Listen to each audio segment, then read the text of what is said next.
Welcome back. This is the second video in our 8-part series on the LSAT. In this important early lesson, we will lay down a strong foundation in LSAT logic and argumentation.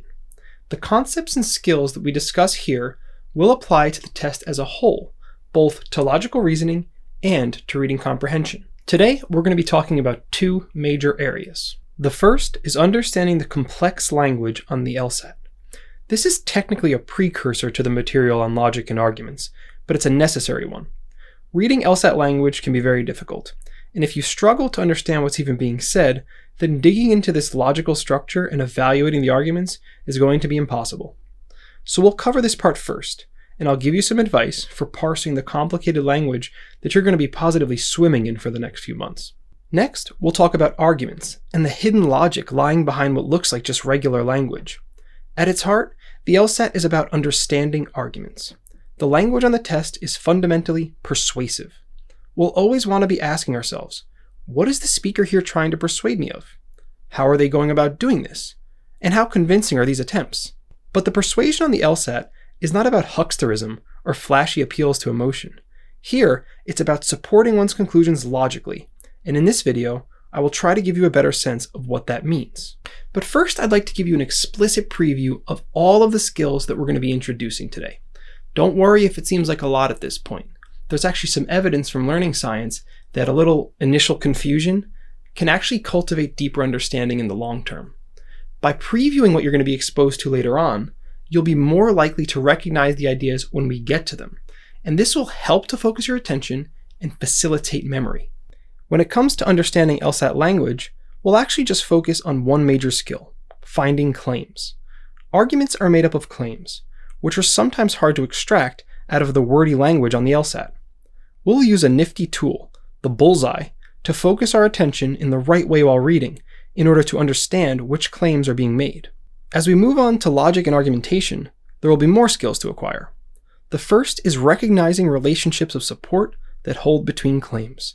We'll use a tool called the Skeptic's perspective, say that 5 times fast, in order to develop our sense of how some claims on the LSAT serve as support for others, thus persuading you to believe them. The next skill is related to the previous one, but it's so important that it deserves to be singled out. This is the skill of recognizing an argument's conclusion.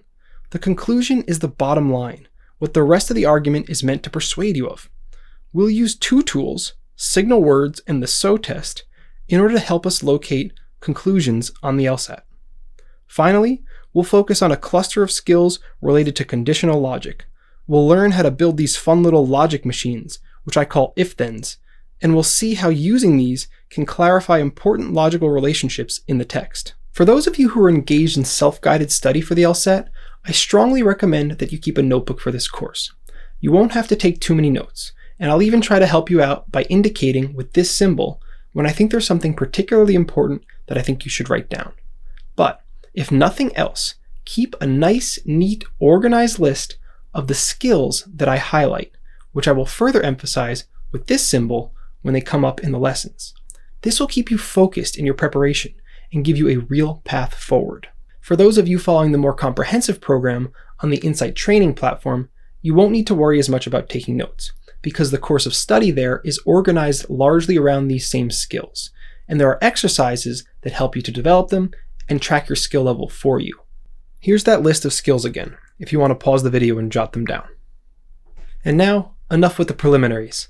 Let's dive right in and talk about the absurdly complex language that you'll encounter on the LSAT.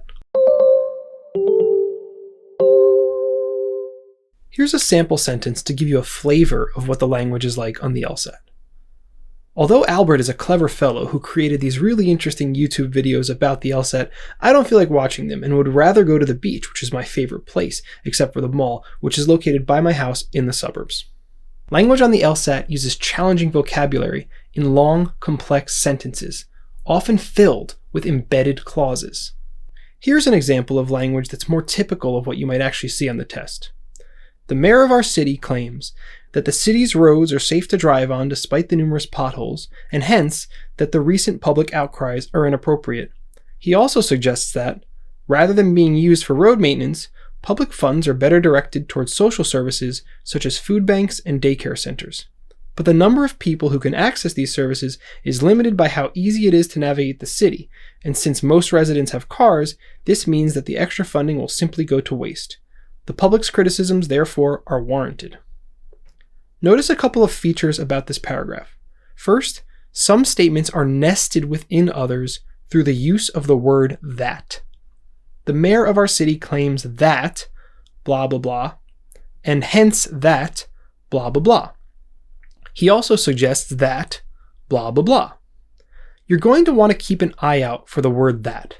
It doesn't always function this way, but often it nests a statement within a larger statement, and keeping track of this helps us to understand who is saying what.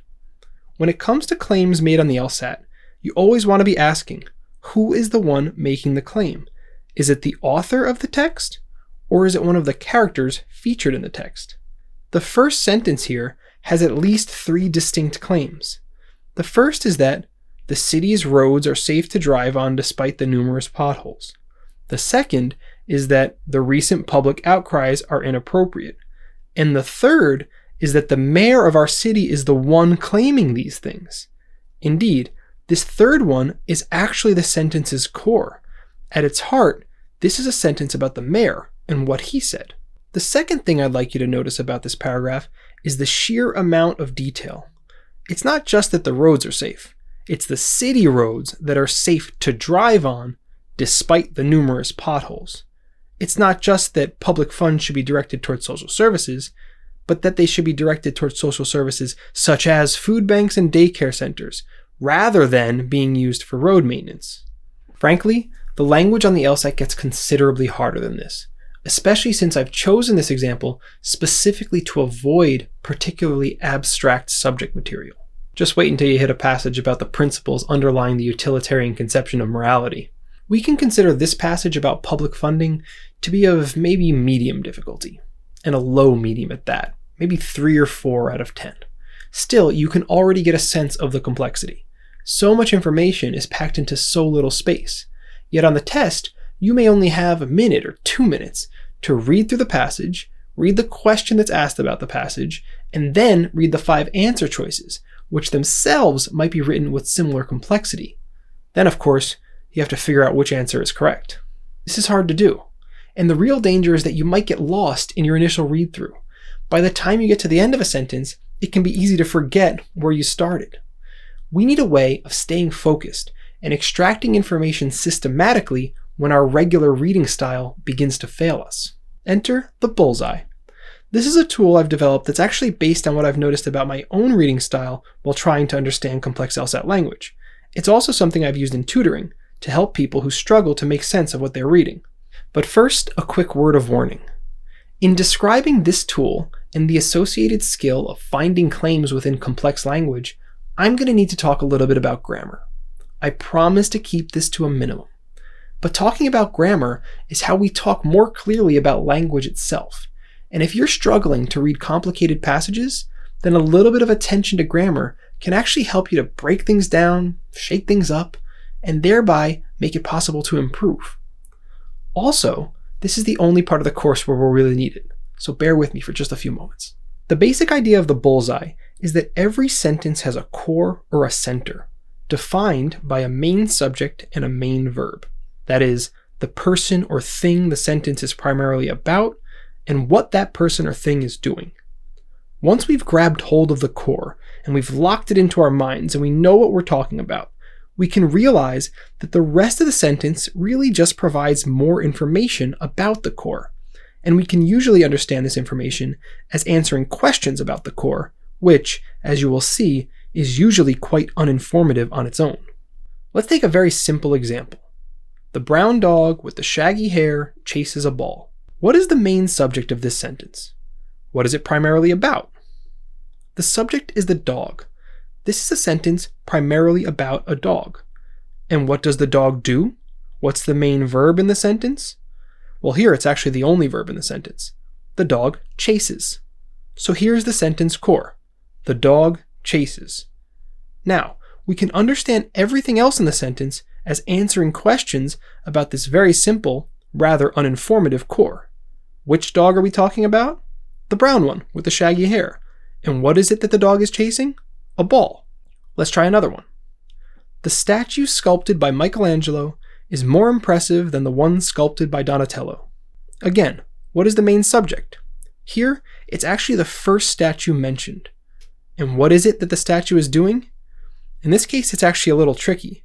To see it, we have to remember that is in fact a verb, a sort of action. It refers to a state of being something or being some way. So our core here is actually this. The statue is.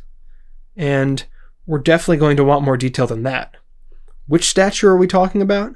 The statue sculpted by Michelangelo. And what are we saying about it? That it's more impressive. More impressive than what? More impressive than the one sculpted by Donatello. Do you agree, by the way? I think they're both pretty impressive. Anyway, these two sentences are not particularly hard to understand. And of course, you wouldn't actually do a bullseye analysis on them in real life. My purpose now is just to demonstrate the usage of this tool with some simple examples so that you can see how it works. Let's try one more. Although talented athletes typically follow a rigorous schedule of exercise in order to maintain their high level of performance, they also need rest so that their muscles can recover. This is also not the hardest sentence to understand, especially since it expresses ideas that probably qualify as common sense. But there's definitely a lot more going on here. First, there are a few different nouns and pronouns, and then there are quite a few verbs. So what's the core here? Pause the video for a second and challenge yourself to find it. I'll give you a moment. It's actually they need, where of course they refers to the athletes. At its core, this is a sentence about athletes needing something. What do they need? They need rest. Why? They need rest so that their muscles can recover. And is that all the author wants to tell us? Nope. We also need to know that they need rest despite the fact that they typically follow a rigorous schedule of exercise. But it's all fundamentally about the rest. You have to stay rooted in the core of the sentence. One more note about the bullseye. Some sentences have more than one core. Now don't panic. There's a pretty easy way of recognizing this. You may remember that we can link two simple sentences together through the use of a conjunction, typically and, but, or. When these words link together what could otherwise be two sentences, they get a comma in front of them, and this indicates that two sentences, each with their own core, are being joined together. So, if I have a sentence that says, the brown dog with the shaggy hair chases the ball, and the orange cat sleeps on the couch, I can break that up into two sentences.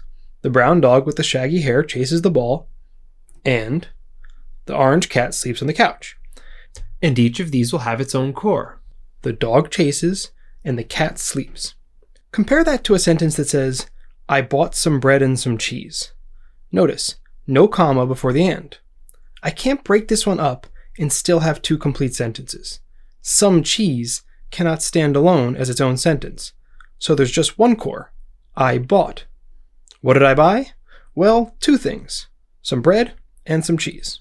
When it comes to reading on the LSAT, I suggest starting with your normal, natural style. Just see if you can follow what's going on intuitively. You've been reading for a long time, and we don't want to fix what's not broken. But when the going gets tough, and it will, consider pulling out the bullseye. Focus in on the core of the sentence, and then ask questions to make sense of the information that surrounds it. Let's move on now to discussing logic and argumentation. As I mentioned earlier, the LSAT is all about persuasion, specifically persuasion via arguments. Now, when I say arguments here and going forward, I'm not talking about fights. I'm using arguments in the technical sense of attempts to persuade through the use of logic. Our core concept to begin is going to be that of support. Some statements or claims naturally support others, and they do this because the supporting claim has some relevance or logical connection to the claim being supported. When claim A supports claim B, it serves as a reason to believe claim B. It makes B more likely to be true. For example, consider the following claim. We should order pizza for dinner tonight. And now consider these other claims. Pizza is delicious. Pizza is affordable. I am lactose intolerant. I am wearing shoes. Which of these claims supports the first one?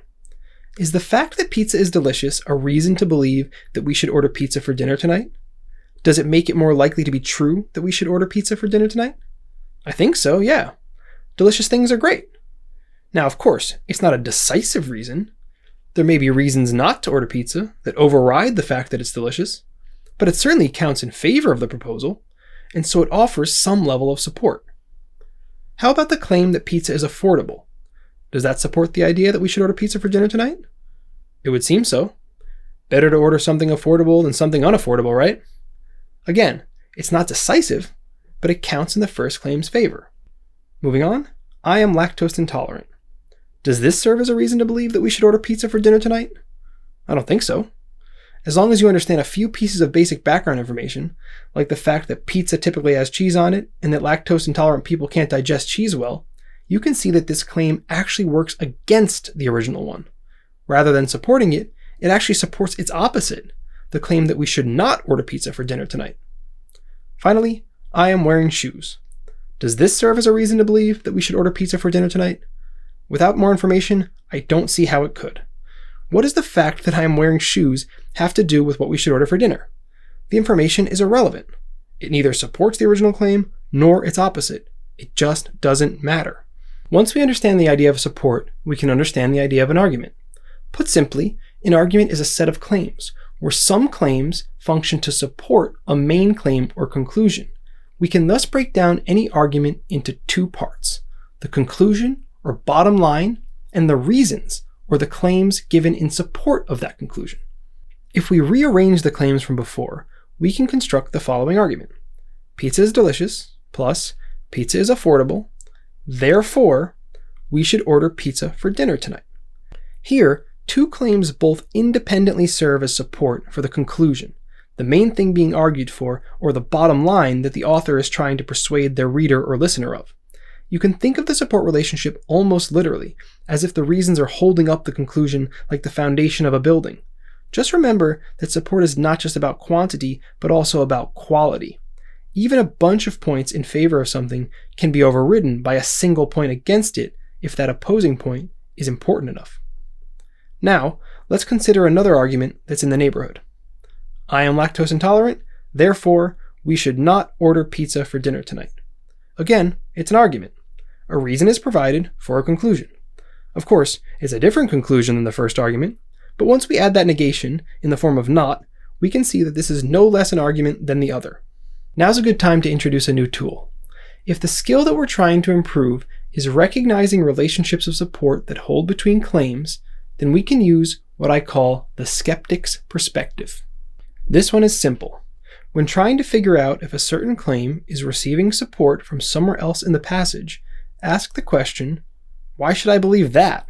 If you ask this about a certain claim, call it claim 1, and there's some other claim nearby, call it claim 2, that serves as a sensible response to that question, then this indicates that claim 2 serves as support for claim 1 and could figure into an argument for claim 1. Let's try it out with our original claims. If we are focused on the claim, we should order pizza for dinner tonight, and we want to figure out whether the other claims serve as support, we can just ask the question, why should I believe that? Okay, we should order pizza for dinner tonight. Why should I believe that? Well, because pizza is delicious. Oh, okay, great. That sounds like a reason to order it for dinner. Check. We should order pizza for dinner tonight. Why should I believe that? Well, because pizza is affordable. Oh, okay, great. I like saving money. That also sounds like a reason. Check. You say we should order pizza for dinner tonight. Why should I believe that? Well, because I'm lactose intolerant. Wait a minute.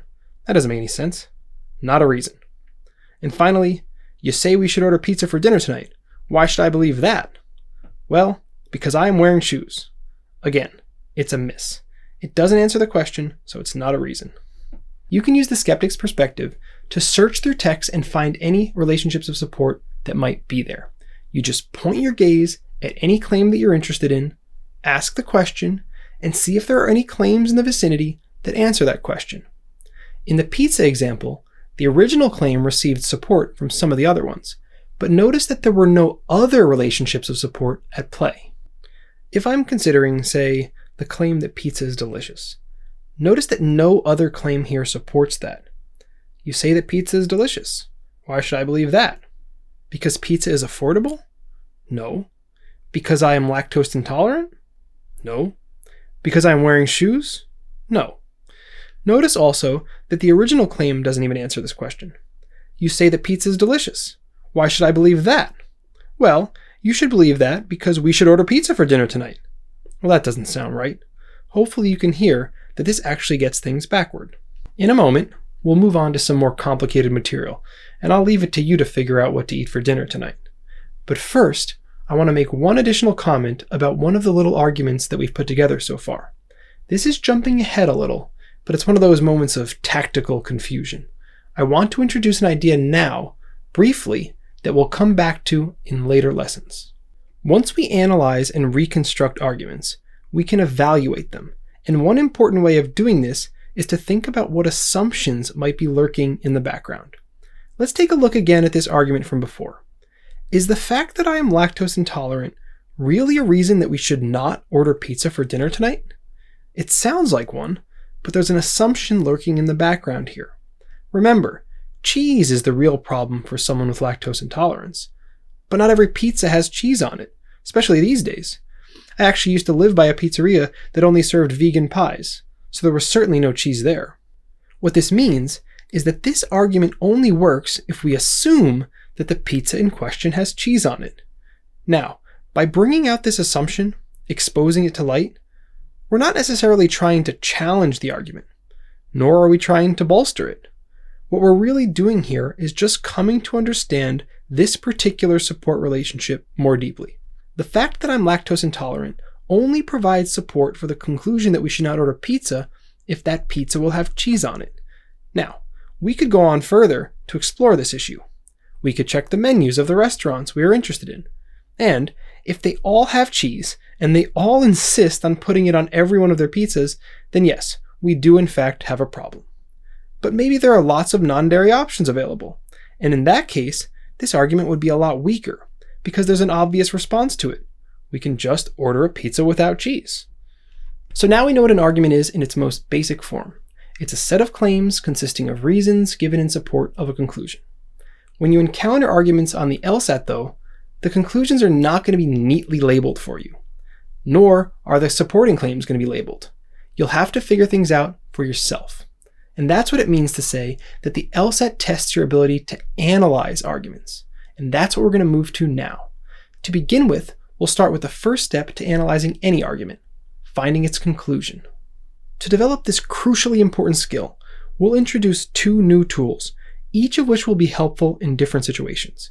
As you may have realized already, the skeptic's perspective can actually help you find an argument's conclusion, because it helps you to see the directions of support. Conclusions are claims that receive support, while reasons are claims that give support. Now, we'll add to this by putting two more tools into your toolkit, signal words and the SO test. Let's begin with signal words. There are certain words and phrases that by their very nature indicate argumentative structure, in particular by signaling that a nearby claim is either support or a conclusion. One of the most obvious of these is the word therefore, which is used often on the LSAT and is always attached to a conclusion. Let's consider a simple example. Only members of the family can come inside. You are not a member of the family. Therefore, you cannot come inside. Here's another, where the word is used in a different position. I spent an hour looking for my umbrella, but it didn't end up raining. That effort was therefore a waste. Notice how the mere presence of the word therefore indicates the conclusion of these arguments. Some words are just like that. Once we learn which ones they are, we can recognize them on the LSAT, and argument analysis will become a lot easier. To get you started, here's a list of common signal words or phrases that indicate conclusions. Therefore, so, consequently, thus, and for this reason. And now here they are used in context. Socrates is a man, therefore he is mortal.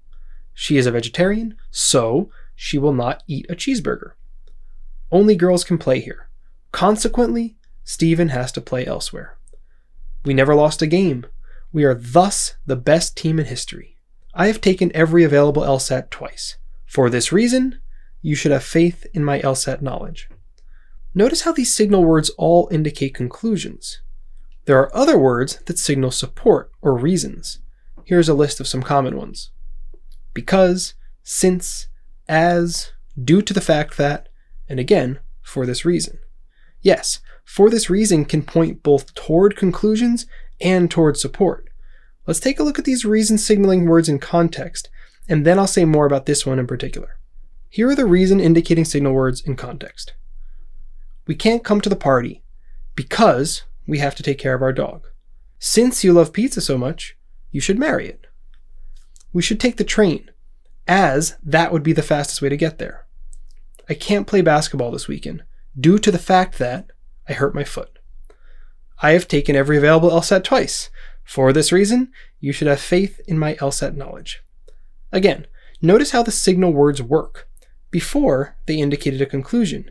Here, they indicate a reason given for the conclusion.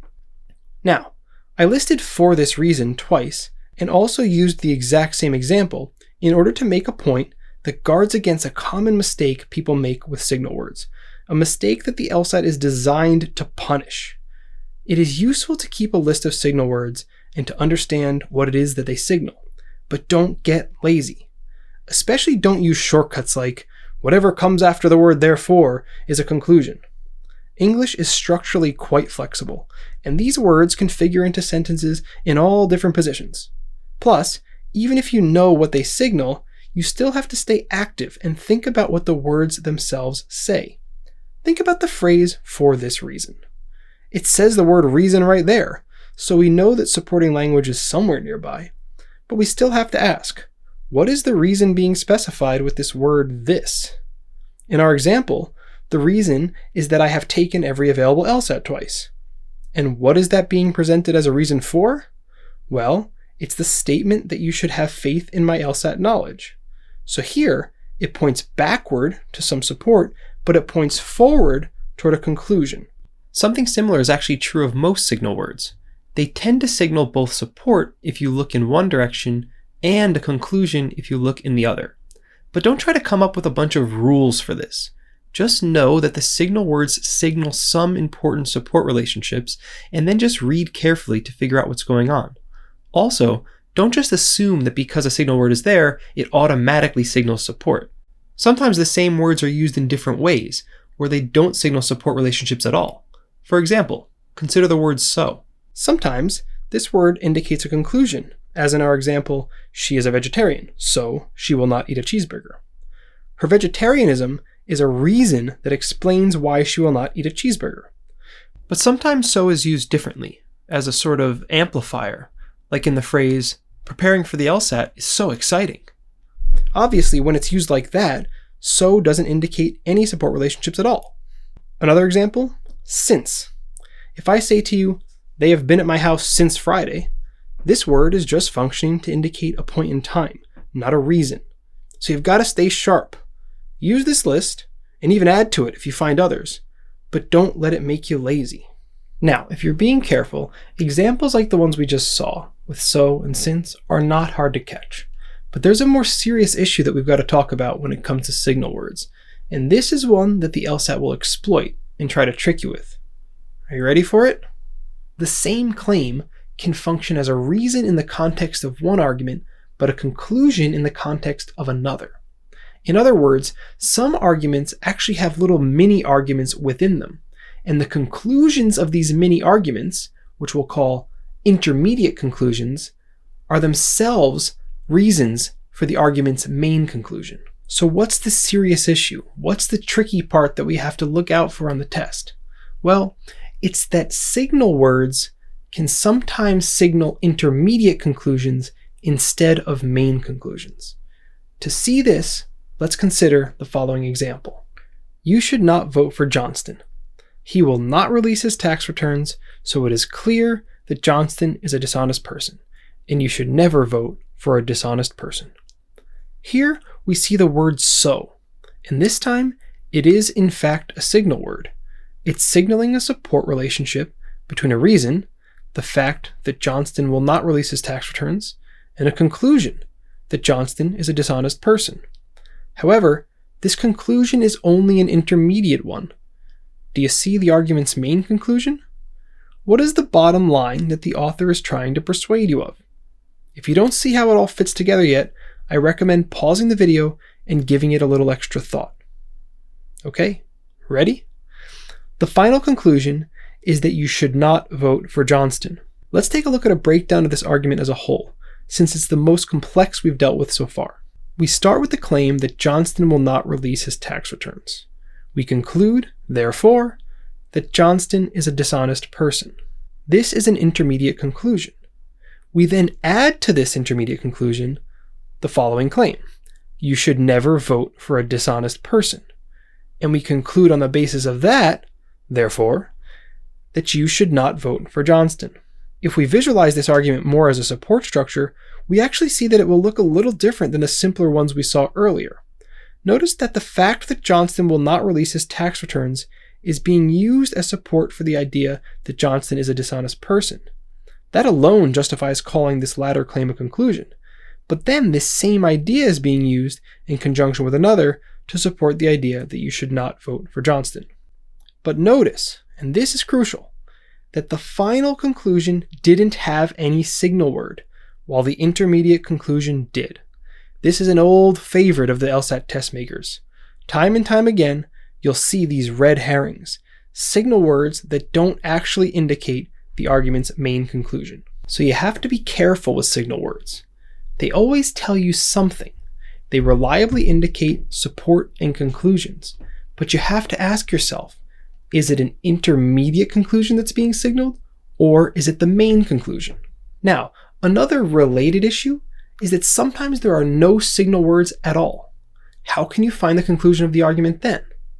As I mentioned before, one way to do that is to use the skeptic's perspective. Focus in on any claim that you want and ask the question, why should I believe that? If there's another claim in the passage that answers that question, then you've probably stumbled upon a conclusion. And if you end up with two conclusions this way, and you need to figure out which is the main conclusion, then you can use the skeptic's perspective again to compare them. Usually, one of the conclusions will give a reason to believe the other. Let's take a look at these two conclusions from the previous argument and use the skeptic's perspective. You should not vote for Johnston. Why should I believe that? Because Johnston is a dishonest person. Okay, yeah, that sounds alright. How about the other way around? Johnston is a dishonest person? Why should I believe that? Because you should not vote for Johnston. No good. Hopefully you can hear that this one doesn't work. The skeptic's perspective helps you by prompting your own intuition. Once you pose the question, why should I believe that? And you try out a possible answer for it, the hope is that you just sort of hear it. Does that sound right to you? This is actually the same way that a lot of the tools in this course work. They switch up the way you encounter LSAT material with the hope that your natural intelligence can then take over. It's easy to get into mental ruts on the LSAT, but these tools structure your thinking to produce better results. With that in mind, I'd like to introduce another tool that is very similar to the skeptic's perspective. This is the SO test, and it's even easier to use. Simply insert the word so between two claims and see how they sound together. When the first claim is support for the second, the SO test will produce a nice, natural sounding result. Pizza is delicious, so we should order pizza for dinner tonight. If you get the relationship wrong, though, it will just sound weird and off. We should order pizza for dinner tonight, so pizza is delicious. Hear how awkward that sounds? The awkwardness you sense is your natural intuition telling you that the support relationship usually indicated by the word so doesn't hold here. Let's go back to Johnston for a minute and try out the SO test. Johnston is a dishonest person, so you should not vote for Johnston. Sounds really natural, right? How about the other way? You should not vote for Johnston, so Johnston is a dishonest person. Awkward. The fact that you shouldn't vote for Johnston is not a reason to believe that he's dishonest. Things are backward here, and you can just sort of hear that. This is the magic of the SO test. Now let's try it out on a fresh example. A higher LSAT score makes it more likely that you will get into your dream law school. Your score could even earn you thousands of dollars in scholarship money. Time spent practicing LSAT questions is time well spent. practicing LSAT questions is an effective way of improving your LSAT score. Pause the video for a moment and try the SO test on the different statements here. Can you find the conclusion this way? I'll give you a moment. All right, the conclusion is actually the third sentence. Time spent practicing LSAT questions is time well spent. It's a little difficult to see that at first. Maybe you saw it intuitively, but you can also bring it out with the SO test. It turns out that actually every other statement here sounds natural if you put it before this conclusion with the word so. A higher LSAT score makes it more likely that you will get into your dream law school, so time spent practicing LSAT questions is time well spent. Your score could earn you thousands of dollars in scholarship money, so time spent practicing LSAT questions is time well spent. Practicing LSAT questions is an effective way of improving your score, so time spent practicing LSAT questions is time well spent. Reverse any of these though, and it should sound pretty awkward. Notice one other interesting point brought out by this example. Logical sequence, or the support relationships that hold between claims, is independent of textual sequence, that is, the actual order in which the claims are stated. This is an important idea to keep in mind. A conclusion, despite sounding like something that has to conclude things and come last, can actually be the very first sentence of an argument, or it can be the last sentence, or it can be somewhere in the middle. It's only a conclusion in terms of logical sequence. It comes at the end not of a paragraph, but of a chain of support. We're going to have many more opportunities to practice finding the conclusion in upcoming videos. Most LR questions, if you're doing them correctly, actually require you to find the conclusion first before moving on to some secondary task, and there are conclusions in RC passages as well.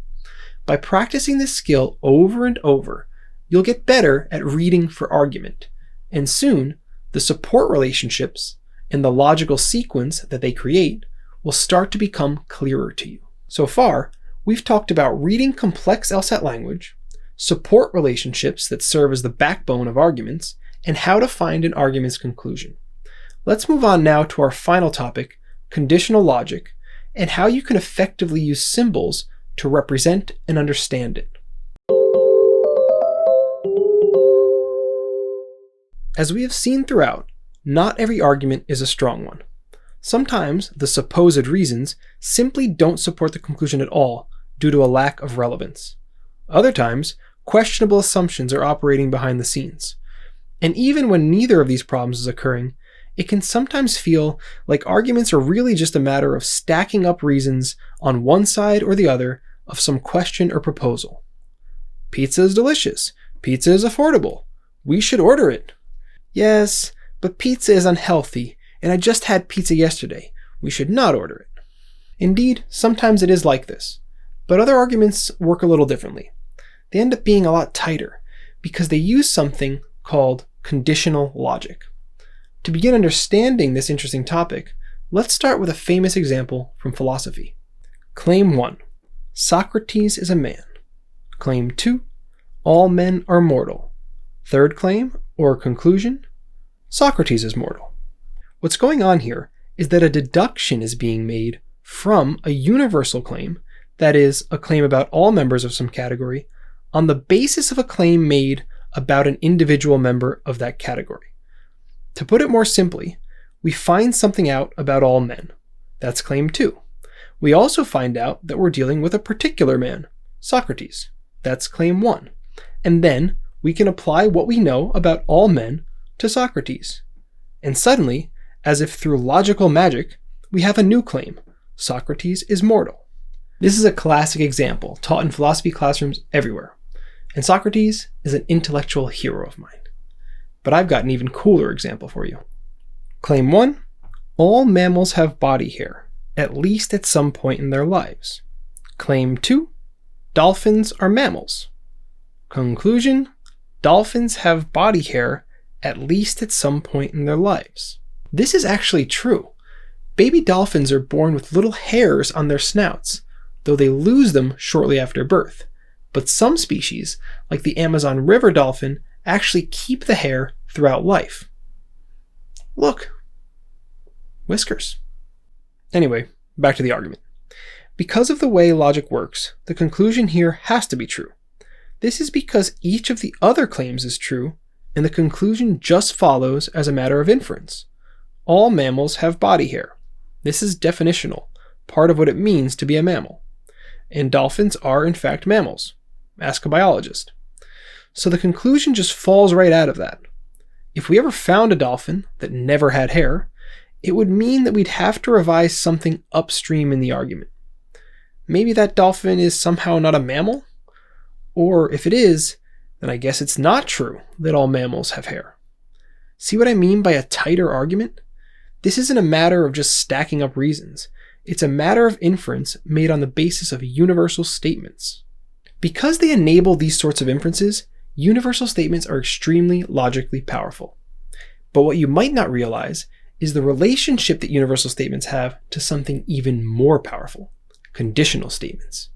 Every universal statement can be rewritten as a conditional statement, which we will write in the format if blah blah blah blah, then blah blah blah blah. Let's take another look at these universal statements. One is a statement about all men, and the other is a statement about all mammals. These can be rewritten in the following way without losing anything. If X is a man, X is mortal. And if X is a mammal, X has body hair, at least at some point in its life. Here, X is just a variable. It stands for anything at all that you could plug in while still making sense. Now, let's look back at our arguments with our new conditional versions of the claims. Claim 1, Socrates is a man. Claim 2, if X is a man, X is mortal. Conclusion, Socrates is mortal. And our other one, Claim 1, if X is a mammal, X has body hair, at least at some point in its life. Claim 2, dolphins are mammals. Conclusion, dolphins have body hair, at least at some point in their lives. We've translated our universal statements into conditional statements, which provides some sort of condition or circumstance in which something else occurs or is true. Our other claims then tell us that the condition or circumstance is in place, and this enables us to move through the conditional from the if part to the then part.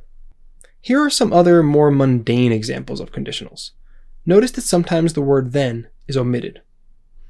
If it rains tomorrow, then I will stay inside. If a person is honest, then they do not lie. If you don't eat your meat, you can't have any pudding. If I win the lottery, I will give you half the money. Now, like other statements, conditional statements can be true or false. They're just statements about what happens in some circumstance or condition, and statements like that can certainly be true or false. Consider the following few examples. If a cat has spots, then it can speak English.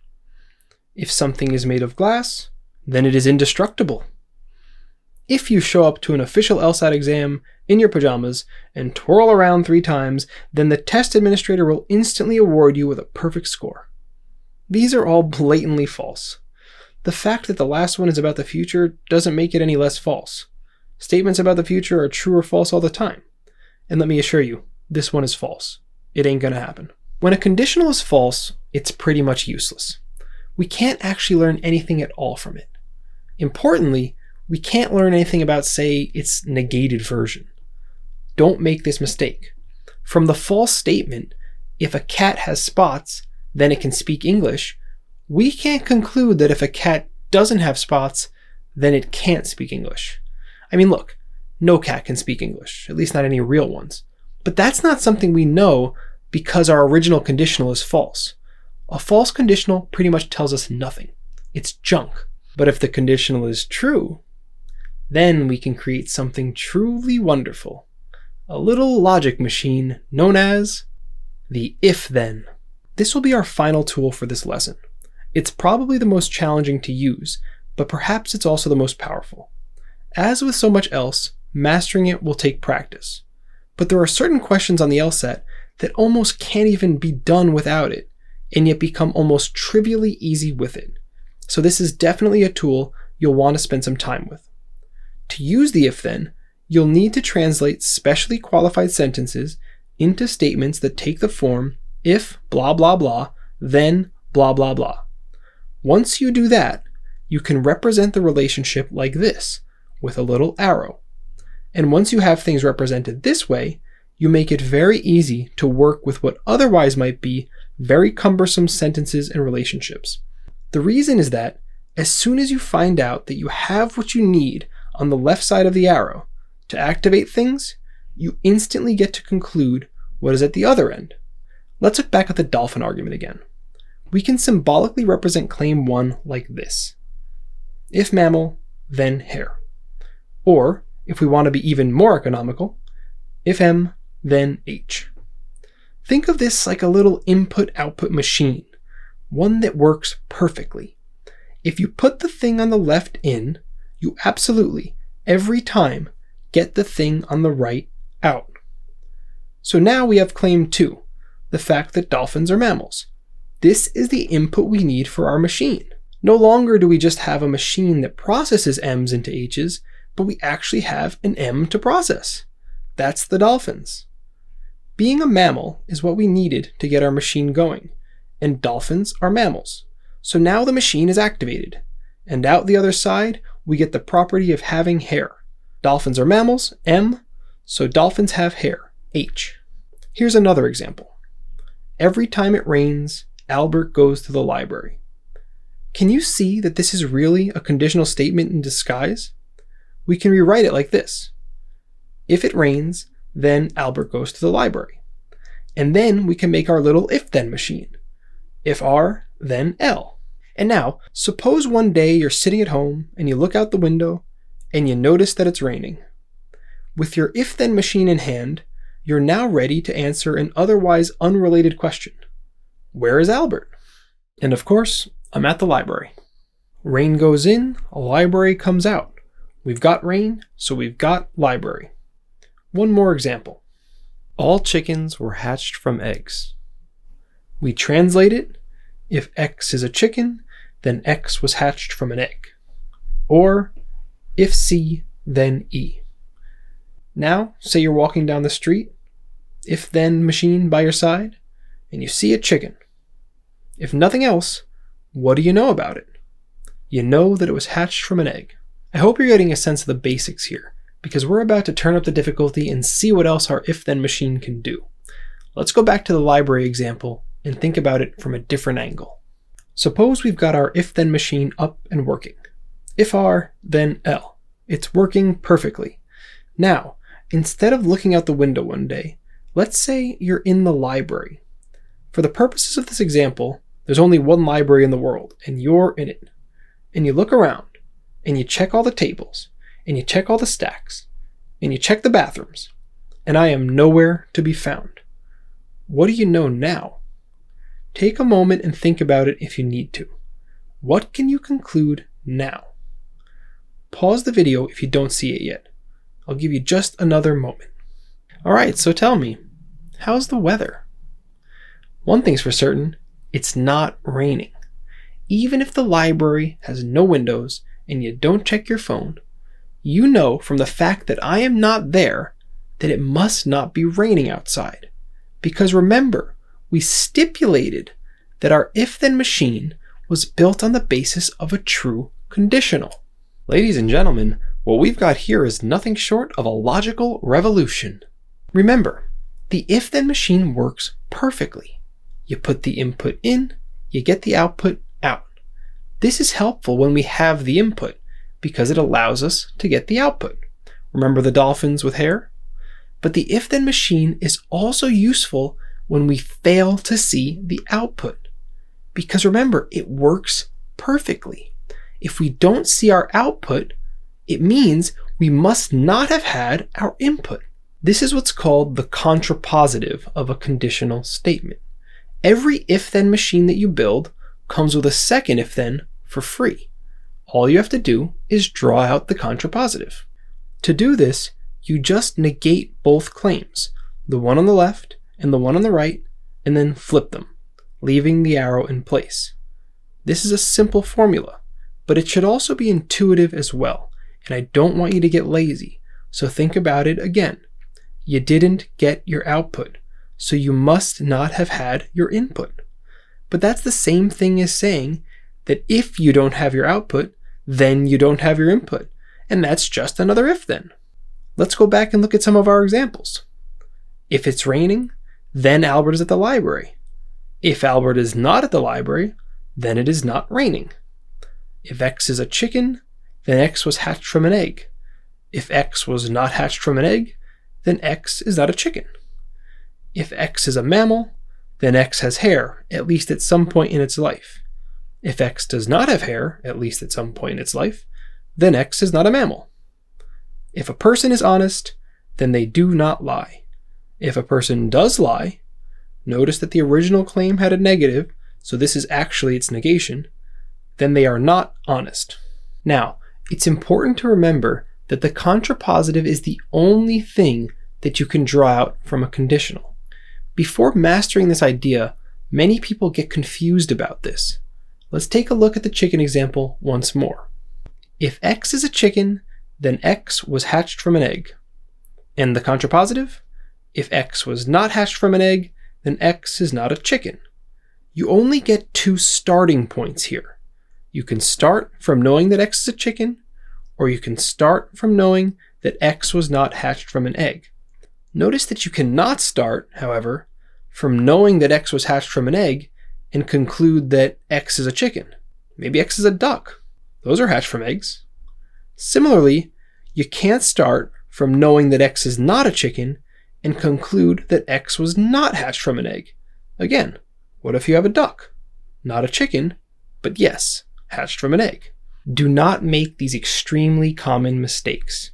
Just create your if-then, and then create the contrapositive. 2 machines. That's it. On the LSAT, you'll sometimes see questions that feature a number of conditional statements in a row. But what they won't tell you is that the contrapositives of those statements are right there as well, as if invisible. They are implied by the statements that are given. So they're only there if you know to look for them, yet the question will actually require you to use them to make inferences. To really reach your LSAT potential, you're going to have to gain fluency with the whole set of skills that relate to conditional logic. In the rest of this lesson, I will give you some advice for identifying those statements that can be translated into if-then machines, and then we'll practice together with a bunch of sample problems. There are 3 main families of statements that can be translated into if-thens. First, there are universals. Second, there are simple conditionals that use the word if. And third, there are trickier conditionals that use the word only. Let's start with universals. Universal statements can be phrased in various ways. Consider the following examples. All dogs go to heaven. Every fish can swim. Any donation would be appreciated. Kind people always say thank you. Whenever there is lightning, there is thunder. We can translate all of these into conditional statements and then into if-then machines. And then we can take the contrapositive. If X is a dog, then X goes to heaven. If D, then H. If not H, then not D. Or, if X does not go to heaven, then X must not be a dog. If X is a fish, then X can swim. If F, then S. If not S, then not F. Or, if X cannot swim, X must not be a fish. If X is a donation, then X would be appreciated. If D, then A. If not A, then not D. Or, if X is something that would not be appreciated, then X must not be a donation. If X is a kind person, then X says thank you. If K, then T. If not T, then not K. Or, if X does not say thank you, then X must not be a kind person. And finally, if there is lightning, then there is thunder. If L, then T. If not T, then not L. Or, if there is no thunder, then there must not have been lightning. So far, so good. But things get a little trickier when we realize that there are also negative universal statements. Consider these examples. No fish have hair. None of my friends has a pet. Quitters never win. As long as you're careful and you think about how things would be in conditional form, you should still be okay with these. If X is a fish, X does not have hair. If F, then not H. And now be careful, Look what happens when we negate both sides. We get H, because the double negative just becomes a positive. So if H, then not F. Or you can just do it more intuitively, thinking about the if-then machine. If being a fish leads to not having hair, then having hair leads to not being a fish. Okay, on to the next one. If X is one of my friends, X does not have a pet. If F, then not P. If P, then not F. Or, if X has a pet, then X must not be one of my friends. And finally, if X is a quitter, X does not win. If Q, then not W. If W, then not Q. Or, if X wins, then X must not be a quitter. Keep an eye out on the LSAT for universal statements in all their forms, including the negative ones. And be extra careful with the negative ones, especially when drawing out the contrapositive. Our next family of statements that can be translated into if-thens are simple conditionals that use the word if. We have already seen conditionals of the form if blah blah blah, then blah blah blah. These are the easiest to create if-thens from, because they are pretty much already in the right form. Sometimes there will be slight variations on this form. For example, in the sentence, Albert is at the library if it is raining. Or in the sentence, you can enter the factory if you have a golden ticket. Statements like these should be pretty easy to handle. As you can see, they're pretty much already in the original if-then format. This next family of statements, though, can be a little more challenging. Conditionals with only can sometimes require you to use language in a somewhat technical sense that can sound a little unfamiliar to your ear. So let's proceed carefully with this last major concept before getting to some practice. As I've mentioned, some conditional statements use the word only. We actually saw one of these earlier, though we didn't spend too much time on it. That statement was, only members of the family can come inside. This can actually be translated into the if-then format. Do you see how? It may come to you immediately, or you may need to think about it. This is definitely a good time to pause the video and give this one some extra thought. I'll give you a moment. The most natural way to translate this one is probably this. If X is not a member of the family, X cannot come inside. Or more simply, if not F, then not I. And then, just like with any other if-then machine, you can take the contrapositive. If I, then F, which means that if you can come inside, then that means you must be a member of the family. Dealing with only statements has caused countless LSAT test takers to pull out their hair. But I actually think this is because many textbooks and courses overcomplicate things. I have some advanced content on the difference between if conditionals and only conditionals on the Insight training platform. But I suggest that you dig more deeply into this concept only if you need to. For now, the most important thing to understand is that only indicates the possibility of translating a statement into if-then form. So when you see that word on the test, this should set off your conditional logic alarm. But then, rather than applying some confusing formula or using concepts like necessary and sufficient conditions, just read the statement carefully and ask yourself, how can I say the same thing in if-then form? If you need more help than that, you can cross that bridge when you get there. One more thing to look out for though. Sometimes an only conditional will actually use the word if as well. But I don't want you to worry too much about this. The only is what we're looking out for. It tells us that we're dealing with one of these trickier cases. Nonetheless, here's an example of an only if, so you're prepared if you see something similar on the LSAT. Instead of the sentence I gave before, you can enter the factory if you have a golden ticket, suppose I said, you can enter the factory only if you have a golden ticket. The important difference here is that on the LSAT, when we're being really precise with our logic, the second example does not say that the golden ticket will get you in. Technically, it says that you need a golden ticket, but it's possible that you need other things too. The first one, in contrast, says that your golden ticket is good enough. If you have it, you're in. To make this more intuitive, consider another pair of examples. A car can drive if it has wheels.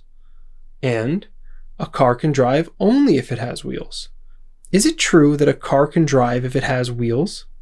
It may sound right at first, but let's try building an if-then from it. First, we rearrange the statement. If a car has wheels, then the car can drive. And then we'd shorten it. If W, then D. But that's not right. Merely knowing that a car has wheels does not allow us to conclude that it can drive. What if the car has wheels but no gas? Wheels are needed, but they're not good enough on their own. The second sentence better captures this. A natural translation of that might be, if a car doesn't have wheels, then it cannot drive. Or, if not W, then not D. Now that makes more sense. And then we can draw out the contrapositive, if D, then W, meaning that if a car can drive, that means it must have wheels. Wheels are required for driving, even if they aren't good enough to guarantee the ability to drive. So there you have it, 3 families of statements that qualify for translation into if-thens. Universals, if conditionals, and only conditionals. If you see any of these things on the LSAT, again, a little alarm should go off. Conditional logic alert. Maybe I should build an if-then machine. Now, if you come across maybe one of these statements, it may not be necessary to use this tool. But every now and then, and especially on LR, you'll run into questions that are absolutely loaded with conditional logic, one statement after another. And it's become clear to me, after spending so much time with the LSAT, that it's with these questions that the test makers are really testing specifically your ability to use if-thens. That this is really a skill that law schools want you to have. Look, conditional logic can be hard. In this lesson, I've tried to give you just a basic introduction to it without overcomplicating things. Still, it's normal to find this topic a little confusing, especially if this is your first time being exposed to it. My hope is that the challenge to create if-then machines can guide and structure your thinking when you're faced with conditional logic and hopefully make it easier. For now, let's work on your foundation by doing some practice problems together. I'll give you 3 batches, one at a time. Pause the video and work through the exercises yourself. Start by translating the statement into if-then format if it's not in that format already. Then, build your if-then machine, something, arrow, something. Take the contrapositive, and then finally, read the contrapositive out loud to make sure that you understand what it says. Okay, here's the first batch. Pause the video and work through these examples on your own. I'll give you a minute, and then I'm just going to reveal all the answers at once. Okay, so here's your chance. Pause the video. Good luck. And we're back. Here come the answers now. Pause the video again and check your work. And now on to the second batch. Same thing. Pause your video, work through things on your own. I'll give you a moment.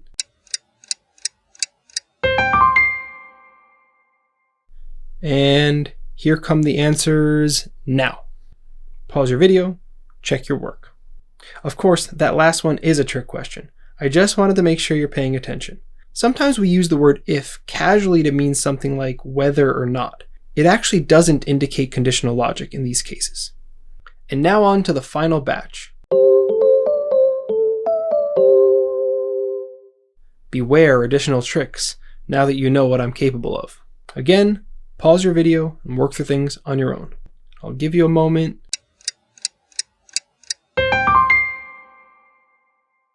And the answers are coming now. This time, the trick was that third one.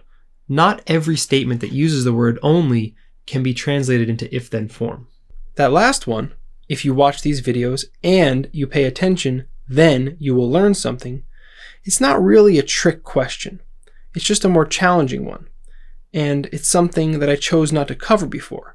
So I wanted to give you just a little taste of how an exercise like this can get harder. Sometimes conditionals include multiple elements and require you to use and or.